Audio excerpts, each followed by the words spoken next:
Halo semuanya, jumpa lagi di channel Petani Ekspor. Di kesempatan ini, saya mendapat pertanyaan yang sangat menarik sekali nih dari teman kita melalui komentar YouTube. Pertanyaannya tuh seperti ini, bagaimana cara meyakinkan supplier ya, atau negosiasi dengan supplier. Ini yang jadi penting sekali karena mungkin kami ya sering sekali kedatangan dari berbagai komunitas ekspor. Tujuannya yang sangat mulia sekali, yaitu silaturahmi, terus juga menjalin kerjasama, tentunya membantu menjualkan produk kami ke luar negeri. Tapi yang kami perhatikan memang beberapa sudah benar caranya, cara penyampaiannya, cara menggali informasinya, tapi kebanyakan memang masih kurang tepat lah dalam menyampaikan atau menggali informasi gitu ya. Seperti itu. Nah, terus yang membuat supplier yakin tuh seperti apa sih gitu ya? Itu kan pertanyaannya. Yang pertama tentu saja attitude. Banyak juga tuh influencer dari berbagai komunitas bilang seperti itu, dan itu memang benar, terasa sekali kami sebagai supplier gitu yang didatangi oleh teman-teman dari berbagai komunitas yang mampu membedakan tuh. Kita kadang-kadang ada yang didatangi tuh nyaman-nyaman aja gitu ya, ada yang kadang-kadang memang bikin gak nyaman gitu, seperti itu. Jadi di cara penyampaiannya, attitude-nya yang harus dikedepankan gitu. Mungkin secara teori, secara keilmuan, teori ekspor dan lain sebagainya, mungkin teman-teman ya sudah paham betul, sudah ngelotok gitu ya, sudah ini karena memang sudah belajar gitu. Tapi yang dilupakan adalah ketika negosiasi, attitude-nya yang harus dikedepankan gitu. Kami juga kebetulan ada beberapa eksportir yang memang sudah bekerja sama lama gitu ya, dan mereka jadi gitu ya. Itu biasanya ketika menyampaikan sesuatu, ketika menggali informasi itu mereka cenderung lebih simpel ya, nggak banyak nggak banyak hal yang terlalu ribet gitu ya, nggak banyak hal yang ditanya gitu. Biasanya paling cuma ya kemampuan kapasitasnya berapa, terus sertifikasi yang dimiliki itu apa gitu ya, terus mungkin sudah pernah ekspor kemana aja gitu. Kayak gitu-gitu aja. Selebihnya biasanya eksportir teman-teman kami yang memang jadi ekspor ini, biasanya mereka selebihnya tuh gali informasinya sendiri. Mereka membuat narasi sendiri untuk disampaikan ke buyer gitu. Bukan kita sebagai supplier yang diminta untuk membuat gitu, bukan seperti itu. Nah, itu yang jadi-jadi. Terus biasanya yang teman-teman yang jadi ini, yang eksportir yang memang sudah expert gitu, yang memang sudah jalan ekspornya, kegiatan ekspornya, biasanya itu mereka bicaranya nggak pernah ngawang gitu, nggak pernah terlalu jauh gitu ya. Jadi mereka tuh biasanya menyesuaikan dengan kemampuan si suppliernya. Misalkan begini, ketika kami bicara kemampuan kami hanya puluhan ton per bulan, berarti mereka akan bicara, oh ya mungkin kita sampling dulu aja kali ya gitu ya, berapa kilo atau berapa ratus kilo mungkin gitu ya. Seperti itu, biasanya seperti itu. Jadi si eksportir yang beneran ekspor itu biasanya mereka mulai dari sampling dulu, terus baru kemudian kiriman berikutnya ratusan kilo, baru kemudian kiriman selanjutnya baru tonase gitu ya, seperti itu. Nah, yang jadi kelemahan teman-teman yang pemula ini, yang kadang-kadang membuat si supplier ragu itu, yang pertama, biasanya ketika supplier bicara kemampuannya sekian, mereka malah bicara permintaannya dia punya, misalkan gini, kemampuan kami cuma puluhan ton gitu ya, seperti itu untuk gula aren.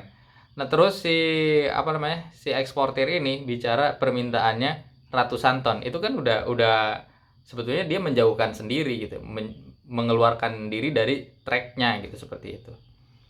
Nah, terus untuk produk klon dan lain sebagainya, si eksportir yang baru ini maksudnya dalam menggali informasinya tuh terlalu banyak. Memang itu jadi nilai plus mungkin ya, tetapi kepada si suppliernya, karena mungkin dia tidak hanya mengurusi si eksportir ini, banyak eksportir yang menggali informasi gitu. Jadi banyak waktu yang harus diluangkan gitu. Jadi terlalu banyak informasi yang dibuat karena yang diminta gitu ya. Terlalu banyak informasi yang diminta oleh si eksportir ini. Si supplier ini kadang-kadang ya mikir juga nih, ini bakalan beneran closing atau enggak gitu ya. Kadang-kadang itu yang membuat si supplier ragu. Nah, seperti itu. Ya itu tadi, untuk meyakinkan itu yang pertama pastinya attitude, cara penyampaian. Terus ya kalau ada mungkin data ya. Untuk meyakinkan itu biasanya ada data sih. Entah itu data buyer atau data, ya minimal kita sudah komunikasi lah dengan buyer gitu. Itu akan lebih meyakinkan si supplier sih, seperti itu. Terus kalau untuk awal-awal ya teman-teman yang baru mau mulai terjun di dunia ekspor, menurut saya begini. Yang pertama adalah tentu saja cari informasi yang sewajarnya ya. Cari informasi yang sewajarnya, terus kemudian baru nih teman-teman coba mulai tawarkan ke buyer. Nah, setelah ada tanggapan dari buyer, baru tuh teman-teman bisa menggunakan itu untuk lebih meyakinkan si supplier gitu. Jadi kalau sederhananya gini, kita cari basicnya dulu nih, basic product knowledge, kemudian kita coba usaha dulu menawarkan dengan email marketing, dengan segala macamnya gitu ya. Kalau sudah ada tanggapan dari buyer, baru kita balik lagi ke supplier. Jangan ini belum apa-apa, baru kemarin belajar produk knowledge, minta dokumen dan lain sebagainya gitu, udah balik lagi dengan hal-hal yang baru lagi gitu, tanpa kita nggak tahu nih si supplier progresnya dia tuh sampai mana gitu. Itu kadang-kadang yang membuat si supplier tuh ragu juga gitu ya, seperti itu. Sebetulnya memang ya namanya usaha ya, kadang-kadang kita juga sebagai supplier kadang-kadang oh ya namanya usaha mungkin ya, siapa tahu ya kan gitu. Nah, seperti itu. Tapi itu banyak banget terjadi gitu ya. Banyak banget terjadi dari teman-teman yang mau menjualkan produk kita keluar gitu ya. Banyak banget terjadi. Dan itu bedanya dengan teman-teman yang memang ekspornya jalan gitu. Bedanya seperti itu. Jadi dalam menggali informasinya, teman-teman yang jalan itu mungkin karena sudah pengalaman ya. Sudah pengalaman, terus perusahaannya sudah settle, terus secara usia memang mereka sudah matang gitu. Jadi attitude-nya tuh dipakai gitu. Terus kemudian ya cara menggali produk knowledge-nya itu mereka tepat gitu. Paling yang ditanyakan ke si supplier itu yang simpel-simpel aja, kapasitas, terus sertifikasi. Ya udah, yang lain-lain mereka bikin narasi sendiri gitu ya, seperti itu. Bahkan untuk dokumentasi kemasan ya mereka bikin sendiri gitu, saking segitu niatnya gitu ya kan. Memang mereka sudah ini sih, maksudnya udah jalan gitu ya, seperti itu. Nah, itu yang membedakan gitu dengan teman-teman yang baru terjun. Nah, itu kita harus pelajari bersama juga tuh, itu bedanya gitu ya. Terus ya itu dalam menyampaikan eh, potensi dan lain sebagainya, mereka tuh bicaranya nggak ngawang-ngawang gitu. Yang ekspornya jalan itu mereka bicaranya realistis gitu. Misalkan dari mulai ya, kalau misalkan 5 ton bisa nggak gitu ya untuk ini, itu kan masih wajar gitu, karena memang kemampuan kita puluhan ton seperti itu gitu. Terus ya mulai dari sampling dulu, seperti itu ya, sampling dulu. Biasanya nih yang yang baru-baru tuh jangankan sampling gitu ya, seperti itu. Nah, mungkin itu ya kurang lebihnya yang harus diperhatikan oleh kita semua nih sebagai anak muda, sebagai yang mau belajar untuk negosiasi dengan supplier, baik untuk dijual di dalam negeri ataupun ke luar negeri. Itu yang harus diperhatikan. Dan yang kami rasakan sebagai supplier, yang pertama adalah attitude, yang kedua mungkin bicaranya yang real aja lah, yang kira-kira masih on the track gitu, jangan terlalu kejauhan. Terus yang ketiga ya itu ya, gak ada yang ketiga sih, yang masuk akal pokoknya, itulah gitu ya.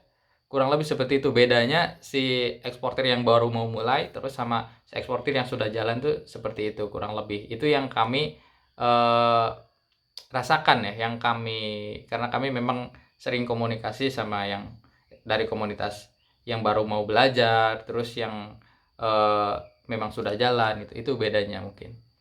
Nah, terus juga buat teman-teman yang baru mau terjun di dunia ekspor, mungkin jangan patah semangat juga gitu, karena banyak tuh peribahasa atau istilah-istilah yang mengatakan tidak ada usaha yang mengkhianati hasil gitu. Jadi terus saja perbaiki, kalau memang kita cara negosiasi masih kurang bisa diterima, ya coba ditingkatkan seperti itu. Terus kalau apa namanya, yang lain-lainnya secara keilmuan dan lain sebagainya terus ditingkatkan gitu. Pokoknya semangat terus lah gitu. Itu yang kami temui, yang pengalaman kami ya menerima dari berbagai komunitas. Ada yang memang penyampaiannya yang sudah tepat, ada yang kurang tepat. Terus dari eksportir yang sudah berpengalaman, caranya seperti itu gitu. Itu mungkin perbandingannya. Jadi untuk cara negosiasi kepada supplier atau dengan supplier untuk meyakinkan, kurang lebih pengalaman kami, pandangan kami seperti itu ya. Pengalamannya seperti itu. Semoga ada manfaat yang bisa didapat dari video ini. Oke, terima kasih buat teman-teman yang sudah nonton. Wassalamualaikum warahmatullahi wabarakatuh.